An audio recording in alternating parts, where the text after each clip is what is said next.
नमस्ते। आज राजस्थान में भूमि सुधारों के बारे में हम चर्चा करेंगे। राजस्थान में भूमि सुधार। भूमि सुधारों के तहत राजस्थान सरकार द्वारा उठाए गए विभिन्न जानकारी से पहले यह समझना उचित होगा इसके ऐसे सुधारों की पृष्ठभूमि क्या थी। ब्रिटिश सरकार ने भारतीय स्वतंत्रता कानून 1947 के द्वारा भारत को 15 अगस्त से आज़ाद करने की घोषणा कर दी थी। इस कानून के प्रावधानों के अनुसार देश में स्थित देशी रियासतों को यह स्वतंत्रता दी गई, वे चाहे तो भारत अथवा पाकिस्तान में शामिल हो सकती थी अथवा वे अपना स्वतंत्र अस्तित्व बनाए रख सकती थी। यह एक विघटनकारी प्रावधान था क्योंकि संपूर्ण भारत में उस समय 562 देशी रियासतें थीं। अकेले राजस्थान में ही 19 देशी रियासतें थीं, 2 स्वायत्त ठिकाने व एक ब्रिटिश क्षेत्र अजमेर मारवाड़ था। स्थानीय प्रजामंडलों के द्वारा सक्रिय सहयोग और सरदार वल्लभ भाई पटेल व वीपी कृष्ण मेनन के अथक प्रयासों से 15 अगस्त 1947 से पहले ही राजस्थान की समस्त देशी रियासतों ने भारत में संघ में शामिल होने के लिए निर्धारित विलय के दस्तावेज पर हस्ताक्षर कर दिए थे। विलय की इस प्रक्रिया के अधीन अंतरिम भारत सरकार ने संयुक्त राजस्थान के गठन के लिए संयुक्त राजस्थान संविदा तैयार की, जिसे विलय के दस्तावेज पर हस्ताक्षर करने वाले सभी देशी राज्यों ने स्वीकार किया। इस संविदा के अधीन 30 मार्च 1949 को संयुक्त राज्य राजस्थान का गठन किया गया और राजस्थान में राज प्रमुख का पद सृजित करके उस पद पर दिनांक 31/3/1949 को राज प्रमुख की नियुक्ति कर दी। इस संविदा के अनुच्छेद 6(2) के अनुसार उन सभी देशी रियासतों को जिन्होंने इस संविदा को स्वीकार किया, अपनी अपनी रियासतों पर संपूर्ण प्रशासन दिनांक 7 अप्रैल 1949 तक राज प्रमुख को सौंप देना अनिवार्य था। इस अनुच्छेद 6(2) की अनुपालना में राजस्थान राज्य की 14 बड़ी देशी रियासतों में मध्य संघ का विलय 15/5/49 को व सिरोही का विलय 26/1/50 को हुआ। अपनी प्रशासन समयावधि के भीतर संयुक्त राज्य राजस्थान के राज प्रमुख को सौंप दिया। इस प्रकार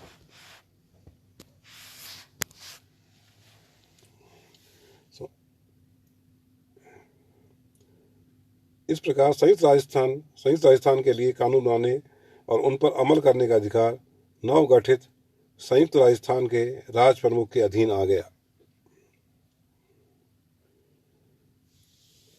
राज प्रमुख में निहित शक्तियों का प्रयोग करके ही राजस्थान के राज प्रमुख ने राजस्थान में भूमि सुधार व जागीर पुनर्ग्रहण अधिनियम 1952 पारित किया व राज्य में लागू किया। यह अधिनियम, जो वास्तव में एक अध्यादेश के रूप में था, 18 फरवरी 1952 को लागू किया गया, जब तक राजस्थान में नवनिर्वाचित प्रथम विधानसभा का गठन नहीं हुआ था। बाद में 160 सदस्यों की विधानसभा गठन 29 मार्च 1952 को हुआ। संविधा के अनुच्छेद 12 द्वारा यह तय किया गया था कि राजस्थान का प्रत्येक नरेश जिसने संविधा स्वीकार किया है, उन्हें अपनी निजी संपत्ति राज्य संपत्ति से भिन्न की मिल्कियत रखने व उपभोग करने का अधिकार होगा। इस संबंध में यह प्रावधान किया गया था कि प्रत्येक नरेश 1 मई 1949 से पहले राज प्रमुख के मार्फत केंद्र सरकार को अपनी निजी चल व अचल संपत्ति, नगद कोष आदि की सूची सौंपेंगे। इस सूची में वर्णित संपत्ति के संबंध में कोई विवाद होने पर केंद्र सरकार राज्य प्रमुख की सलाह से एक व्यक्ति को निर्णय हेतु नामित करेगी, जिसका निर्णय सभी पक्षों को अनिवार्यतः मान्य होगा। स्वतंत्रता के समय राजस्थान में प्रचलित भू धारण की प्रणालियां क्या थीं, इसके बारे में हम चर्चा करें।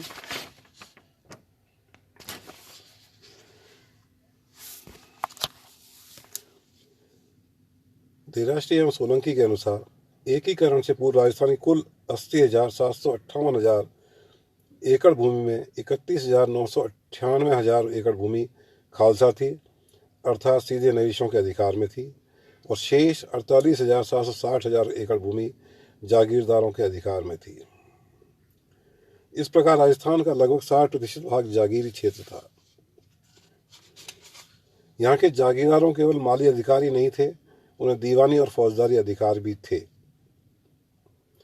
जागीर ही किसान को भूमि के लगान के अतिरिक्त अनेक असंवैधानिक बागों को शिकार करना पड़ता था।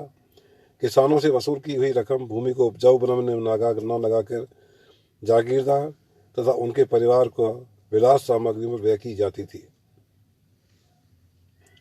ऐसी अवस्था में भूमि उपेक्षित रहती थी और किसानों को भूमि सुधार तथा उत्पादन वृद्धि के लिए कोई प्रयोजन नहीं रहता था। जागीरदारी प्रथा अधिकांश देशी रियासतों में खालसा भूमि को छोड़कर शेष भूमि विभिन्न जागीरों अथवा ठिकानों में बटी थी। ऐसे जागीरों के स्वामियों को जागीरदार कहा जाता था। ऐसे जागीरदार प्राय नरेश की बिरादरी अथवा रिश्तेदारी में होते थे। कुछ जागीरें मंदिरों मठों आदि के नाम होती थी। कुछ जागीरें राज्य द्वारा अपने मर्जीदानों जैसे चारणों भाटों आदि को भी दी जाती थी।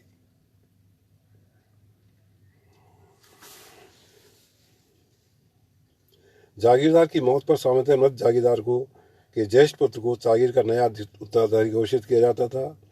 परंपरा अनुसार नए जागीरदार की तलवार बंधाई की भेंट अपने नरेश को पेश करनी पड़ती थी। ऐसा करने पर रियासत का नरेश हुक्मनामा जारी करके नए जागीरदार को मान्यता देता था।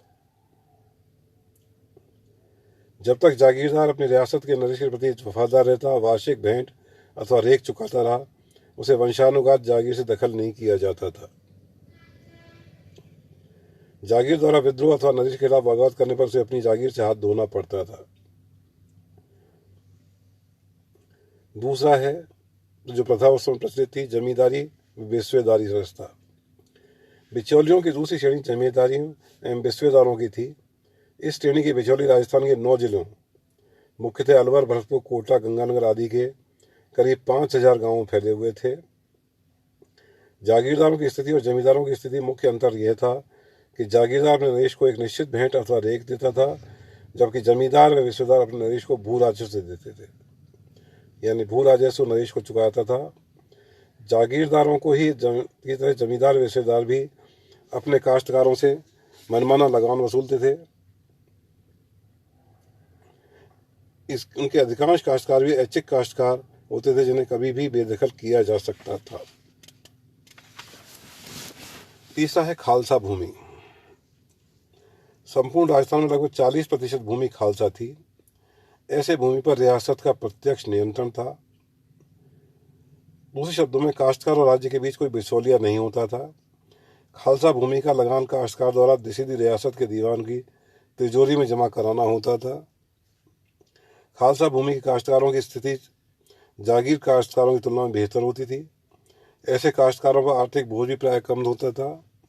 खालसा काश्तकारों के पास खातेदारी या पट्टेदारी के अधिकार होते थे, जो प्राय उन्हें कायमी काश्तकारों का दर्जा दिलाते थे। इस प्रकार के काश्तकार अपनी भूमि उत्तराधिकार में देने अथवा हस्तांतरित करने की सामान्यतः स्वतंत्र होते थे। हालांकि कुछ राज्यों जैसे बीकानेर में एक काश्तकार द्वारा भूमि हस्तांतरण करने पर रियासत के राजा को उच्च प्रीमियम अथवा नजराना चुकाना पड़ता था।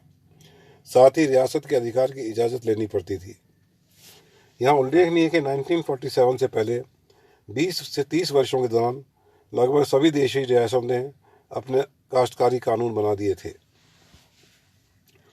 जैसलमेर, शाहपुरा व किशनगढ़ रियासतें इसके बाद थे। देशी रियासतों के ऐसे काश्तकारी कानून किसी आधुनिक व वैज्ञानिक पद्धति पर आधारित न होकर प्राय परंपराओं और रूढ़ियों पर आधारित थे, जो प्राय काश्तकारों के दायित्वों के प्रति अधिक सजग थे, उनके अधिकारों के प्रति तटस्थ।